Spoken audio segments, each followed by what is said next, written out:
let your spirit move.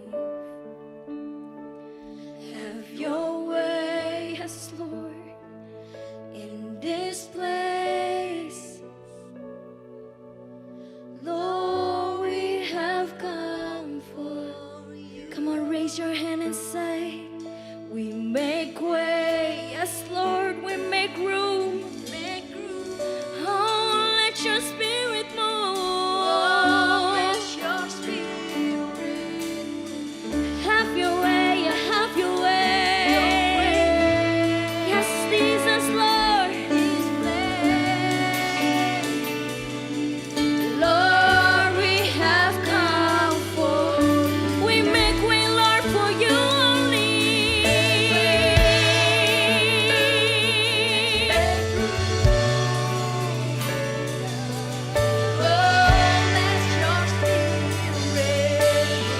Fall in this place, Lord. Yes, Jesus, Lord.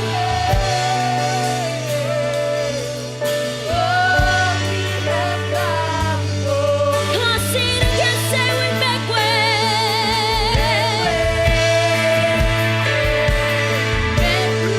Yes, hallelujah.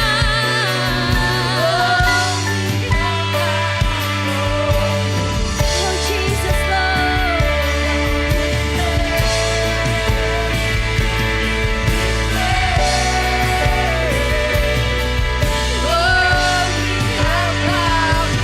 Come on, sing it one more time, say we make way.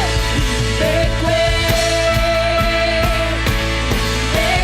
Yes, Lord, let your spirit move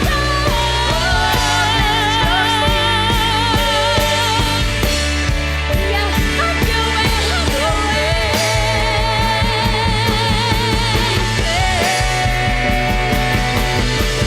Lord, we have come for you. Come on, say, Holy Spirit, you are welcome. Come and move upon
this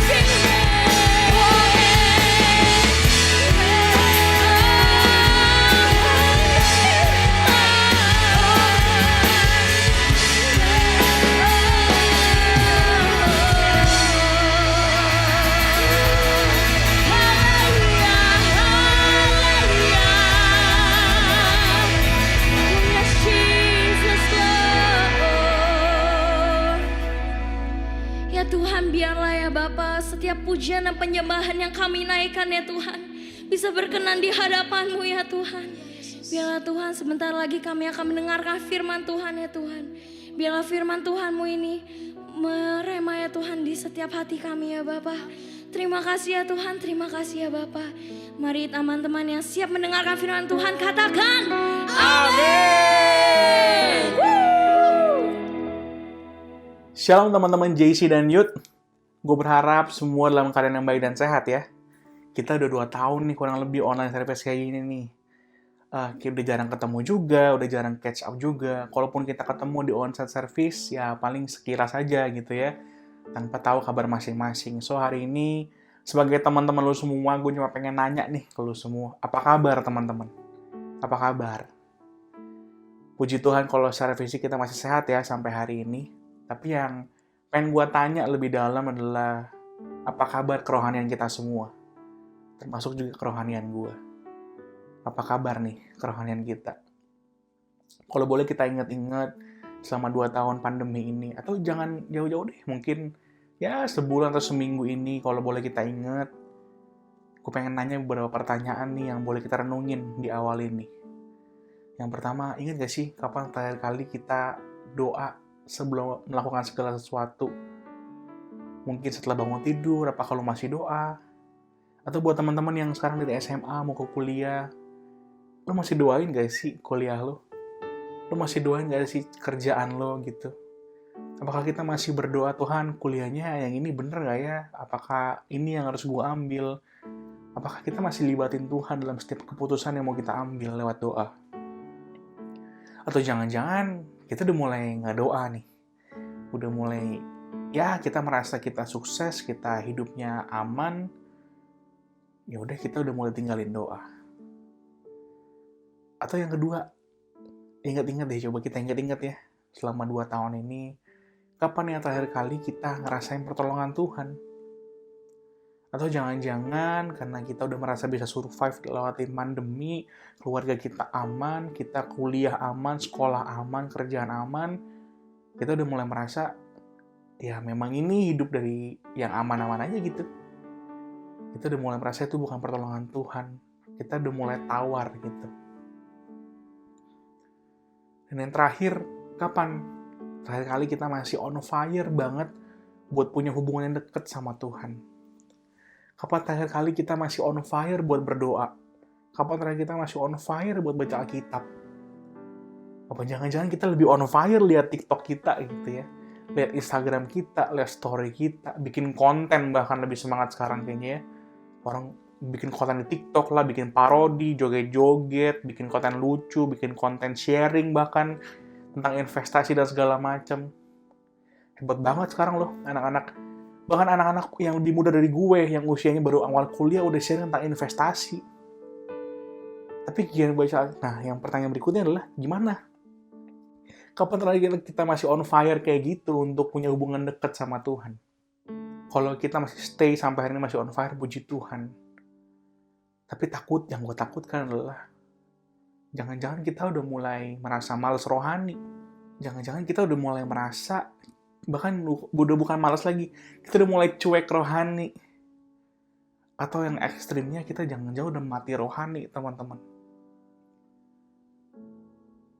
Dari males, cuek, apa jangan-jangan kita udah mati rohani. Kita udah gak bisa ngerasain lagi pertolongan Tuhan atau berkat Tuhan, karena kita udah merasa hidup kita aman gitu. Apa emang ciri-cirinya? Itu tadi yang pertama tuh, ciri-ciri orang yang mati rohani.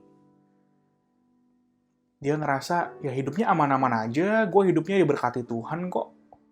Sebelum sampai situ, kita buka dulu ayatnya. Di 2 Korintus, ya kalau nggak salah 2 Korintus 13 ayat yang kelima. 2 Korintus 13 ayat yang kelima bilang gini teman-teman. Ujilah dirimu, apakah kamu tetap tegak di dalam iman? Selidikilah dirimu, apakah kamu tidak yakin akan dirimu bahwa Kristus Yesus ada di dalam dirimu? Sebab jika tidak demikian, kamu tidak tahan uji. Teman-teman, tahu nggak sih? Makanya kenapa tadi gue tanya ya, beberapa pertanyaan di depan, itu biar kita cek, kita bisa selidiki diri kita masing-masing. Kita masih nggak ya merasa Tuhan tuh ada dalam hidup kita? Masih nggak kita libatin Tuhan dalam setiap keputusan yang kita ambil? Masih nggak ya kita libatin Tuhan dalam kehidupan keseharian kita? Atau jangan-jangan kita udah jadi orang yang malas rohani, cuek rohani, atau bahkan mati rohani? Ciri-cirinya tadi yang pertama, teman-teman. Orang-orang yang mati rohani, orang-orang yang ya udah ngerasa hidupnya udah sukses, punya banyak teman, bahagia, dan dia ngerasa semua yang saya dapatkan ini karena saya, bukan karena Tuhan. Kerjaanku lancar-lancar aja, Jos. Kuliah gue aman-aman aja, nilai bagus, banyak temen juga. Tanpa gue perlu doa lagi, kayak dulu kakak pembina JC pernah bilang, harus doa, harus ini, gitu. Tapi ternyata enggak, dia nggak perlu gitu-gitu, gue tetap merasa happy, hidup lancar-lancar aja, bahkan ekonomi keluarga gue pulih dan segala macem. Tapi tahu nggak teman-teman, mungkin itu boleh lancar-lancar aja ya. Tapi pondasi kehidupan kita tuh rontok loh teman-teman.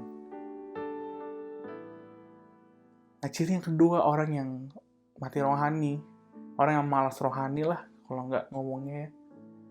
Orang yang malas rohani, ciri yang kedua, dia lebih memilih cari temen atau dia memilih seseorang yang jadi sumber penghiburan kekuatan dia dibanding Tuhan.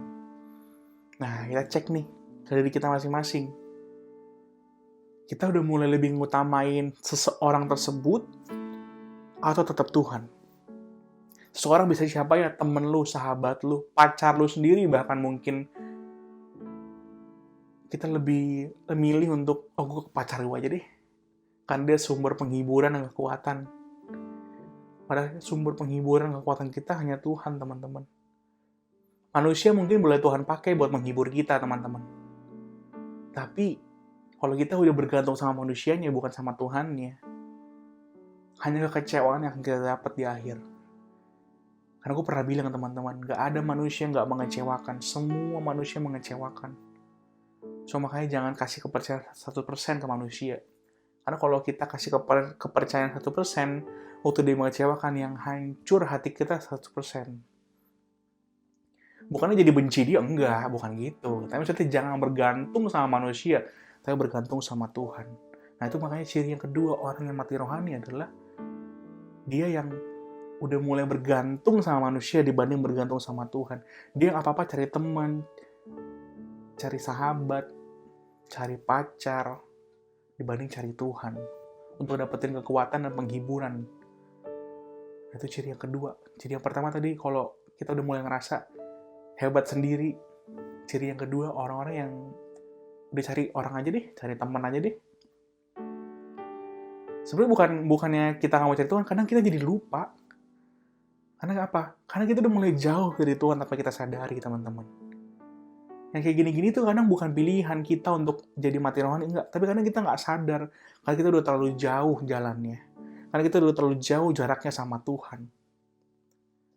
Apa sih ciri-ciri orang yang mati rohani? Yang berikutnya, selain tadi dua yang poin tadi yang di awal adalah yang ketiga, dia udah nggak on fire lagi buat punya hubungan dekat sama Tuhan. Dia udah nggak on fire lagi untuk doa, untuk baca Alkitab. Ke gereja pun ya udah sekedar karena onsite udah buka supaya gue bisa IG story gitu. Happy Sunday stikernya gitu kan. Tapi hatinya udah nggak di sana. Nyembah Tuhan ya asal ikutan nyanyi aja gitu, buat story juga, kebutuhan story. That's why makanya kenapa teman-teman gue nanya tadi di awal-awal, bagaimana masihkah kita on fire buat punya hubungan yang dekat sama Tuhan? Karena ciri orang yang mati rohani ya dia udah gak on fire lagi. Dan ciri yang terakhir, orang yang udah mati rohani, ini yang paling bahaya sebenarnya. Dia udah mulai sedikit-sedikit kompromi sama dosa yang dianggap kecil. Gak apa-apa kali ya dikit bohong, orang bisa ngerti lah. Atau Jos, di dunia kerja, kalau lu gak bohong gimana caranya? Kalau lu gak speak gitu ya, gimana bos bisa sayang sama lo? Jos, di dunia kuliah, kalau lu gak nyontek gimana caranya ngertiin tugas yang bejibun itu secara online? Udah mulai kompromi sama dosa, teman-teman. Yang parahnya, ini gue juga ngalamin, jujur. Yang laki-laki nih, atau bukan ya, mungkin yang perempuan juga. Kita udah mulai kompromi sama kekudusan kita. Kebanyakan nonton TikTok, info-info TikTok bilang, laki-laki harus mengeluarkan sperma 2 hari atau 3 hari, per 3 hari gitu. Itu sehat bagi kesehatan. Akhirnya kita nonton porno, kita merasa, ini memang harus gitu kan, untuk kesehatan. Ngomongnya demi kesehatan, padahal itu cuma muasin apa yang ada di pikiran kita doang. Yang bisa ngerusak pikiran kita doang. Kita mulai kompromi sama dosa. Karena kita mulai anggap, pun kalau kita ngelakuin dosa, hidup baik lagi ke poin pertama. Pun kalau kita ngelakuin dosa, hidup gue baik-baik aja, kerjaan gue lancar, kuliah gue lancar, dan segala macam. Tapi tau gak sih teman-teman, ketika cobaan datang dalam kehidupan kita nggak punya fondasi yang kuat dalam Tuhan. Hidup kita gampang dikecewain orang, hidup kita gampang sakit hati, kita jadi orang yang gampang marah, gampang emosi, gampang salah ambil keputusan. Kenapa? Karena udah gak ada Tuhan dalam hidup kita. Mungkin bukan gak ada Tuhan, kita udah mulai gak libatin Tuhan dalam kehidupan kita. Ayat tadi di awal bilang, Tuhan tuh ada dalam diri setiap kita, teman-teman. Tuhan tuh ada dalam diri setiap kita. Mungkin kita nggak bisa usir Tuhan. Kita yang menjauh dari Tuhan. Tuhan tuh tetap stay di sana. Nungguin kita. Kitanya yang ngejauh. So, makanya gue tanya, apa kabarnya, teman-teman, kerohanian kita? Terus, Josh, gue mesti gimana ya? Gue mesti gimana biar nggak mati rohani, biar nggak malas rohani? Karena tau gak sih, teman-teman, kalau kita udah orang-orang yang ciri-cirinya kayak tadi, ngeri banget, teman-teman. Gue pernah ngalamin hal-hal itu. Dan akhirnya gue mulai sadar, Tuhan, ini salah ya. Gue jauh banget dari Tuhan ya. So, gimana cara handle-nya? Gue mau share 2 poin aja di akhir ini. Tapi sebelum kita buka ayat dulu yuk. Di 1 Petrus 5, ayat yang ke-8. 1 Petrus 5, ayat yang ke-8 bilang gini, teman-teman. Sadarlah dan berjaga-jagalah, lawanmu si iblis berjalan berkeliling, sama seperti singa yang mengaum-ngaum dan mencari orang yang dapat ditelannya. Sadarlah dan berjaga-jagalah. Lawan kita si iblis berkeliling seperti singa yang mengaum-ngaum. Teman-teman, 2 poin supaya kita nggak jadi orang-orang yang malas rohani. Kalau kita udah merasa kita mungkin orang-orang yang mati rohani, 2 poin aja. Yang pertama, sadar aja dulu. Sadar dulu kalau kita ternyata udah jauh banget dari Tuhan. Karena percuma nih, sepanjang sharing gue ini percuma gue ngomong kalau kita nggak sadar, kalau ternyata kita udah jauh dari Tuhan. Makanya hari ini gue pengen ngomong, sadar yuk. Teman-teman, sadar. Buat teman-teman yang udah jauh dari Tuhan, yang udah mulai ngandelin kekuatannya sendiri, yang merasa hidupnya sukses, udah bahagia, tanpa Tuhan, sadar, lu tuh udah jauh banget dari Tuhan. Di Wahyu ada bukan perumpamaan ya, ada pesan buat jemaat di salah satu kota gitu ya. Tuhan bilang, karena engkau meninggalkan kasih-Mu yang semula, aku mencela engkau. Dan engkau udah betapa dalamnya engkau telah jatuh, kata Tuhan. Lu bayangin ya, jemaat di Efesus kalau nggak salah tuh di Wahyu 2. Di Wahyu 2 Tuhan bilang ke jemaat di Efesus, mereka tuh orang-orang yang rajin, orang-orang yang beribadah kepada Tuhan. Tapi Tuhan bilang, aku mencela engkau karena engkau meninggalkan kasih-Mu yang semula. Jemaat di Efesus mungkin nggak sadar karena dia kegiatannya masih rohani banget. Hidupnya masih bahagia-bahagia aja. Sama kayak kita mungkin di antara kita yang keluarga kita masih happy-happy aja, kuliah lancar, kerjaan lancar, sekolah lancar. Tapi ternyata kita sama Tuhan tuh udah terlalu jauh. Kita udah mulai ngandelin kekuatan kita sendiri aja. Kita merasa kita pinter. Kita merasa kita paling kreatif, orang paling hebat. Orang yang paling mampu menghandle kekuatan kita sendiri. Padahal ternyata kita butuh Tuhan, teman-teman. Makanya kenapa poin pertama, gimana caranya biar kita nggak mati rohani? Sadar dulu deh, cukup itu. Sadar kalau kita ternyata adalah orang-orang yang butuh Tuhan. Sadar kalau sekeliling kita nih nggak baik, teman-teman. Dunia ini tuh nggak baik, nggak dalam keadaan yang baik-baik aja. Sadar kalau kesuksesan tuh bukan segalanya. Itu poin yang pertama tentang sadar. Yang kedua, teman-teman. Yang kedua dan yang terakhir, berjaga-jagalah. Kalau pertama kita udah sadar, kita hidup jauh dari Tuhan, kita butuh Tuhan. Yang kedua, berjaga-jaga, teman-teman. Berjaga-jagalah.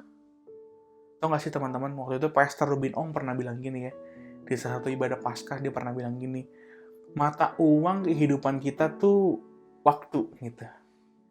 Kita bayar segala sesuatu di kehidupan itu pakai waktu. Karena waktu nggak bisa kita putar balik. Waktu itu nggak bisa kita putar ulang gitu ya, teman-teman ya.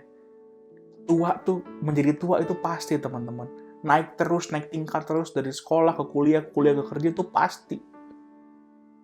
Maka kenapa kita perlu berjaga-jaga? Kenapa? Karena waktu nggak bisa diputar ulang. Berjaga-jaga adalah gini, teman-teman. Yuk, kita jangan sia-siain waktu kita gitu. Karena waktu nggak bisa diputar ulang. Makanya yuk, teman-teman semua, jangan main-main sama kuliah lo. Jangan main-main sama keluarga lo. Kalau lo masih tinggal sama keluarga, jangan main-main. Jangan main-main sama kerjaan lo yang sekarang. Kenapa? Karena waktu nggak bisa diputar ulang. Daud pernah bilang di Mazmur 90 ayat 12 bilang gini, ajarlah kami menghitung hari-hari kami sedemikian, hingga kami beroleh hati yang bijaksana. Teman-teman tahu nggak seberapa pentingnya waktu itu? Sampai Daud bilang, ajari kami dong Tuhan, menghitung hari-hari kami, supaya bijak pakai waktu gitu. Supaya kita nggak main-main, nggak sia-sia. Kuliah kita nggak sia-sia, kerjaan kita nggak sia-sia, kehidupan kita nggak sia-sia. Makanya teman-teman kita perlu berjaga-jaga. Apalagi Jos yang perlu dijagain gitu ya.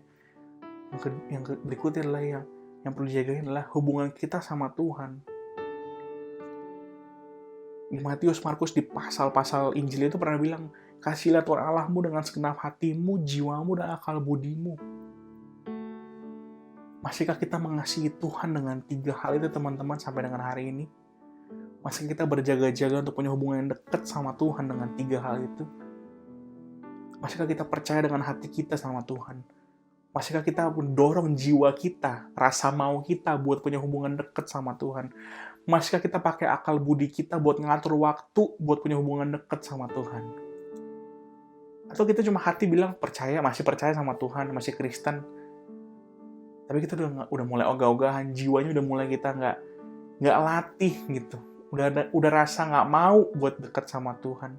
Udah rasa nggak mau buat doa. Udah punya rasa nggak mau buat baca Alkitab lagi.